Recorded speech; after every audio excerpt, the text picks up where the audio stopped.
Hi, welcome to the Homestead Kitchen. Today I'm going to be canning meat, and particularly I'm going to can ground beef. We had a steer that went to freezer camp, also known as the butcher, and he's arrived back.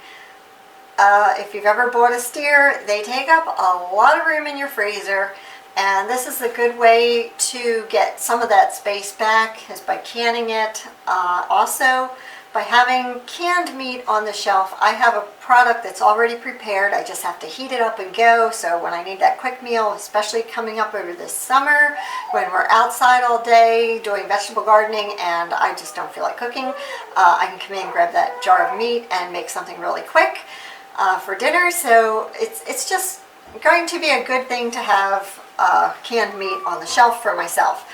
Now, when you can meat is a low acid food. So when you can anything low acid, and that would include a lot of the vegetables like carrots and peas and beans, and especially meats, they're all considered low acid foods. When you have a low acid food, you have to raise the temperature higher in order to kill the spores, the bacterial spores that can cause spoilage to your food.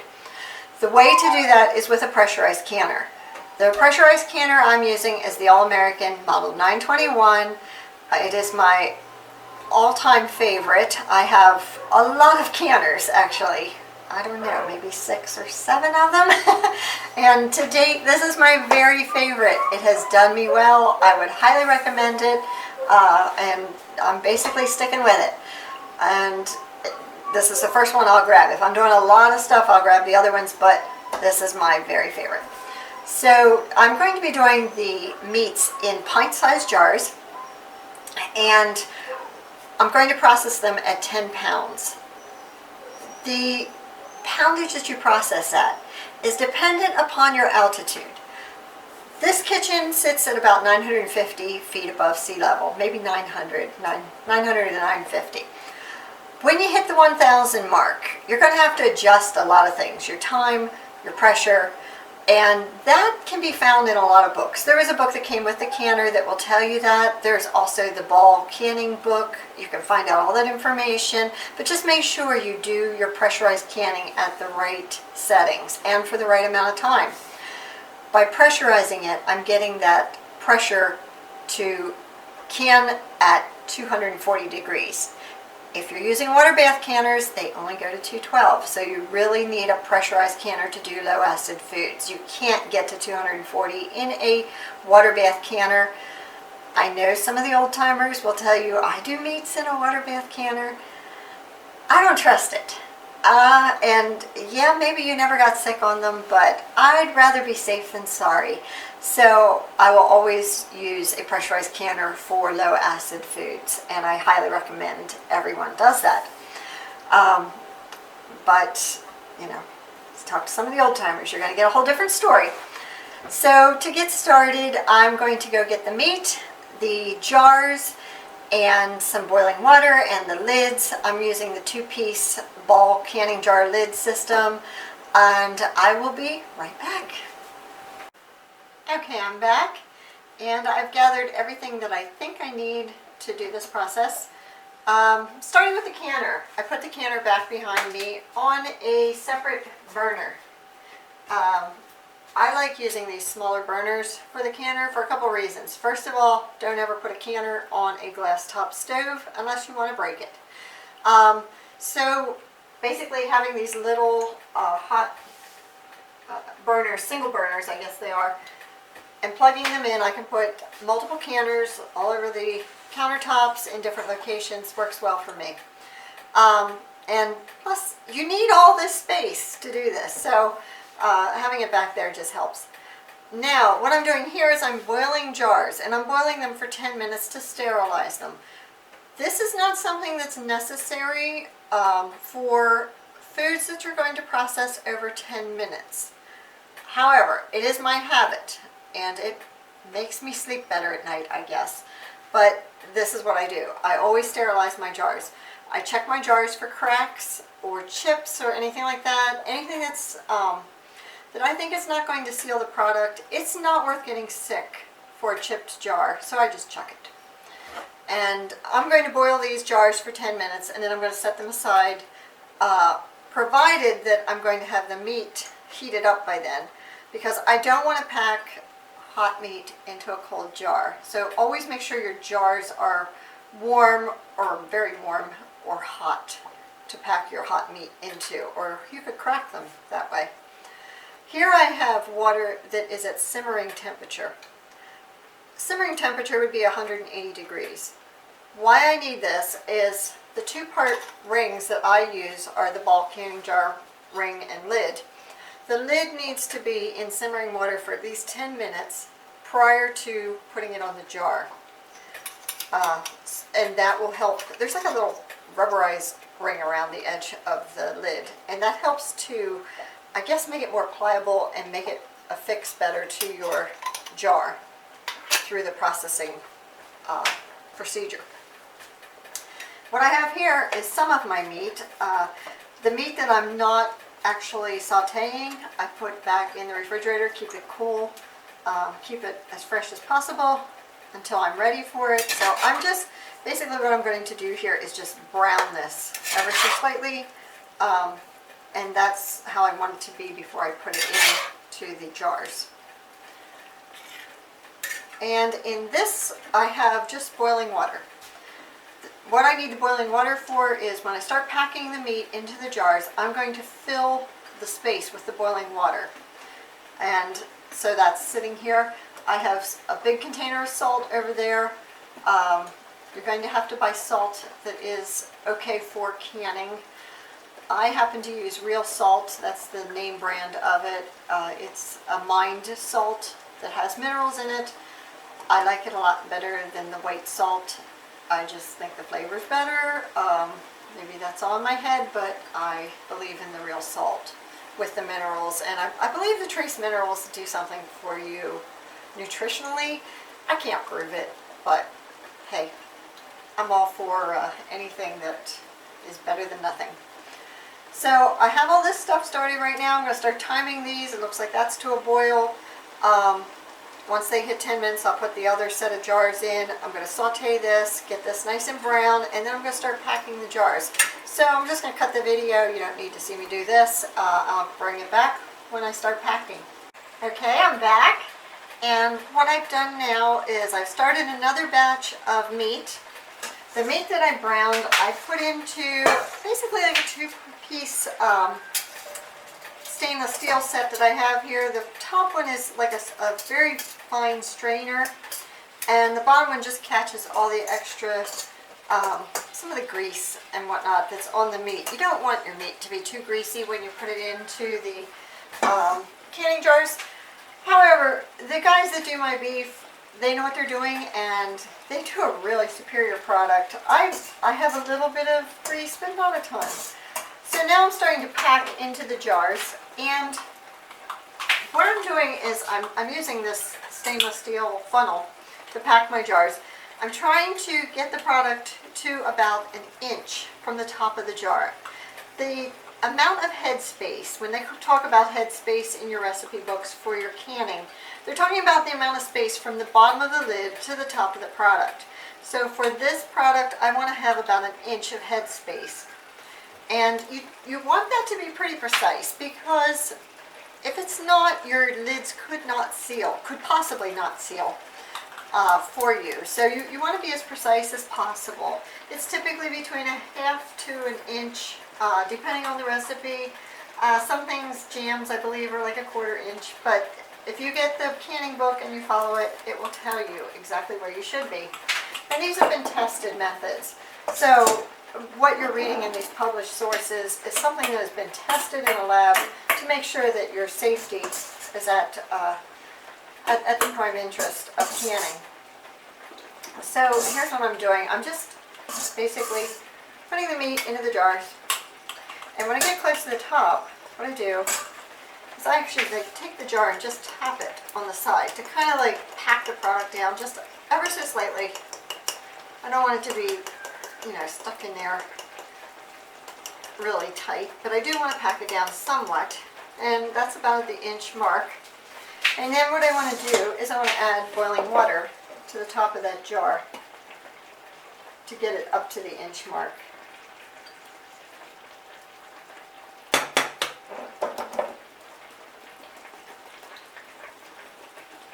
basically that's how far I want to go with them for now. So I have 3 jars packed. I'm still browning the next batch of meat. I have removed the container I had boiling water in for the jars because all my jars have been boiled for 10 minutes at this point. I have some of the lids in the simmering water, the 180-degree water. I have the timer set for 10 minutes for them, so I know that they are properly, they have had the proper amount of time in that water, so that they will seal better when I go to seal them to the lids, or to the jars, the lids to the jars. And I still have some boiling water here that I'm going to be using to fill the jars. And I'm going to cut ahead, basically brown the rest of this meat, get the rest of the jars packed. After that, what we're going to do is add salt to the jars, make sure our headspace is correct. We might have to adjust with a little bit of water, knock out any air bubbles, and then we'll start putting the 2-piece lids on. So I'll cut to that next. Okay, I finished browning the rest of the meat. I have it in the bowl here, and I'm just packing the jars, making sure I leave that 1-inch headspace. And of course, as I pack each jar, I'm going to tap it down a bit, and I just kind of, knock my hand on the side a little bit, and that'll take the product down. Try to keep it within that 1-inch headspace. Just kind of takes out some of the space without packing it in there tightly. There's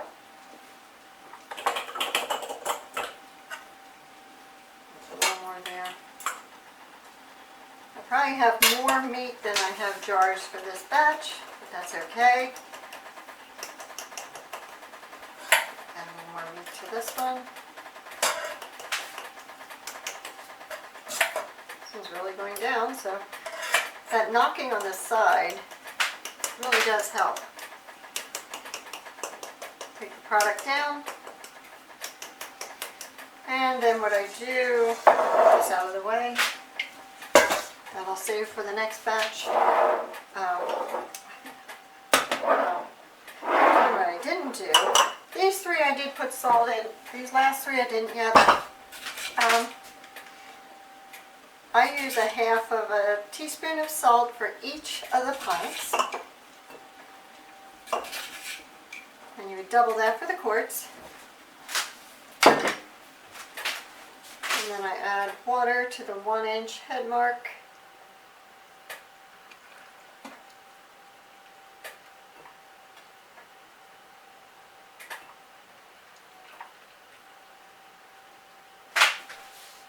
And sometimes you have to adjust this. I'll show you in a second what I do to get some of the bubbles out.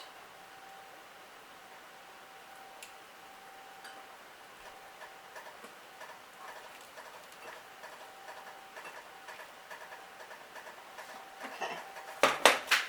I use just a plastic fork, or a plastic knife basically, to get the bubbles out of the product in the water. Some people use something that's like a utensil, like just a regular table knife. I kind of got away from that because I'm always afraid I'm going to chip the bottom of the glass, and the plastic won't chip the glass, or it shouldn't. So I'm just basically pushing down into the food to release any air bubbles that might be in there, making sure that I'm going to keep that 1-inch head space. Some of these it looks like I'll be adding a little bit more water because as the bubbles displace, the water level goes down.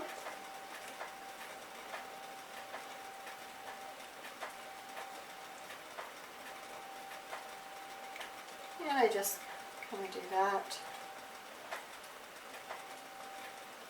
Since this is ground meat, I don't have to worry about messing up the product too much. I can just kind of stab it a little. If it was something like, say, peaches or something that I didn't want to get all mushed up, I would be more careful. But for ground meat, it's not too relevant.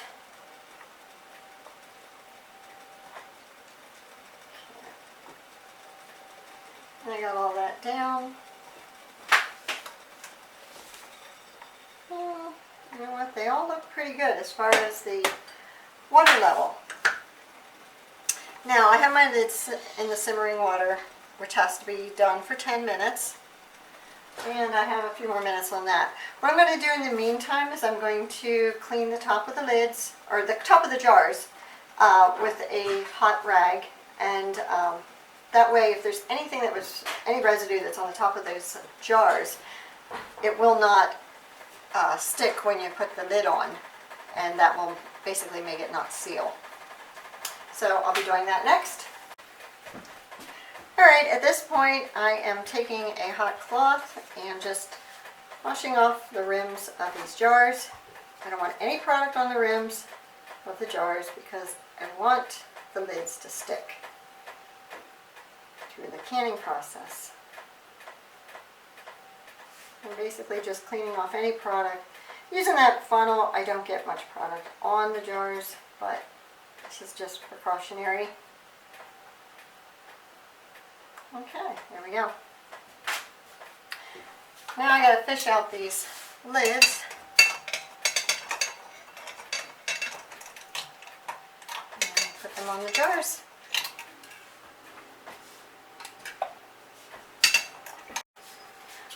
Okay, like I said before, I'm using the 2-piece lids, and you just want to basically hand tighten these. You don't want to crank down on them. Just hand tighten. And these jars are hot.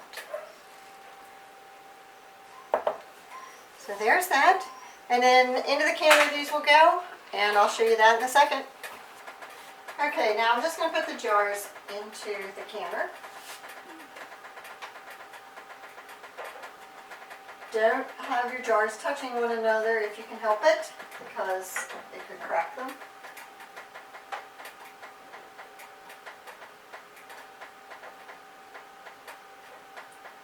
And there we go.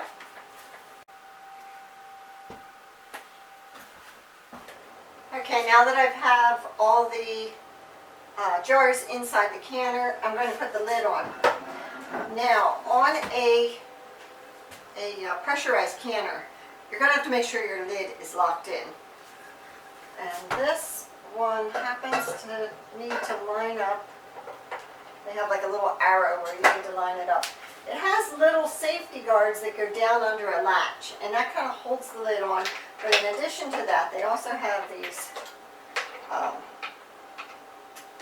tighteners on it. So, in order to do that, you get them started. And on this model, what I'm looking to do is try to keep this top lid as even as possible on this canner. So what I do is I look, there's 6 tighteners on this one.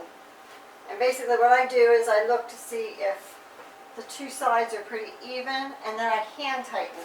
Then I go to this kind of angle and I look to make sure those 2 sides are even, and I tighten them up. And of course these 2. And tighten them up. And just make sure everything's nice and tight. And now what I'm doing is I'm going to wait for that water to start boiling. When the water starts boiling, you'll start seeing steam come out of here. And that's what we're looking for next, is the steam coming out of here. The vent needs to vent for 10 minutes. So once you see that steam pouring out of there, let it go for 10 minutes. Then you're going to put the weight on. And my weight is a single weight. It has the 5, 10, and 15 pound settings. You look for the 10 goes down, and I will put that on top of that after the 10 minutes of steam come out of it. Once I put the weight on, what I'm going to be looking for is this gauge. I need this gauge to go up to 240 degrees or 10 pounds of pressure for my altitude. You'll have to check your altitude for what that needs to be for you. When that gets to the proper temperature for me, or the proper poundage for me, which for my altitude is 10 pounds, then I will start my processing time. 4 pints of meat, ground meat, it is 75 minutes. So once I get to the temperature, that is when the 75-minute timing starts. Okay, at this point, I know it's hard to see, but there's been steam coming out of the vent pipe for 10 minutes now, so I'm going to put the weight on. Once again, 10 pounds goes down on the weight, and now I'm going to wait. This is the thing that makes the rocking noise. If you ever heard about the rocking noise on your canner, that's what it is. Now what I'm waiting for is this gauge will tell me when I get up to 10 pounds of pressure, which is for my altitude, and this should rock every like 30 seconds to 60 seconds. It shouldn't be like constantly rocking. Some people let them rock all the time, but it doesn't need to be that way. So now I just wait. Once I get up to temperature, that's when my processing time starts. So once I get to temperature, I'm going to hit the 75 minutes on the timer, and that's when the processing starts for sealing those jars. This here is Chuck. He's my rock. Oh, you got me.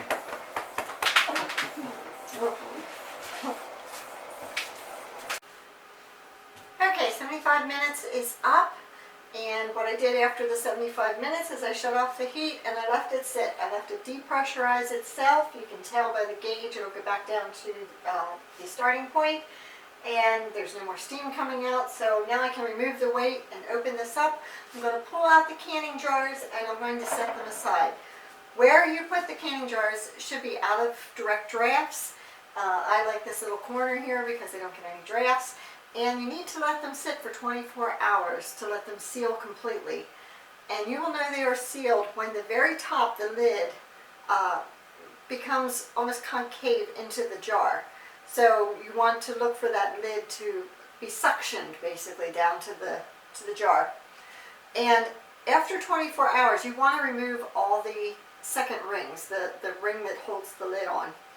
And the reason being is if there would be a problem with that jar, that seal will break, and you will know, don't use that food, obviously, but you don't want to have anything holding that lid on, because you could actually use that food then and not know that it's bad, or that seal did not occur. So taking that ring off will kind of give you that clue in.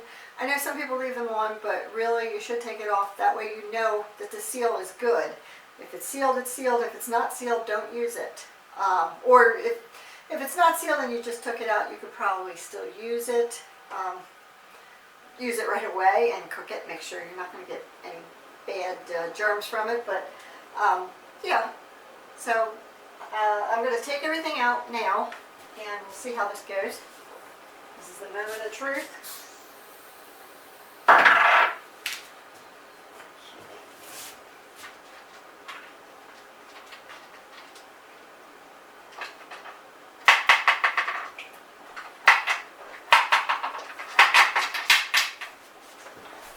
Still a bit hot. On mine you have to turn the lid to release these locks. It has little locks on each of these. And it's still very hot.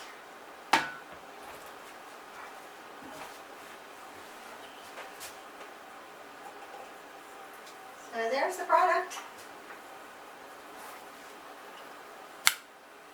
Just set them aside, and you'll hear them popping as they seal themselves. Right now it's hard to see, but there's like a little indent in the middle, and it's popped up right now. As that seals itself, that will sink down into the jar, and you'll hear it pop.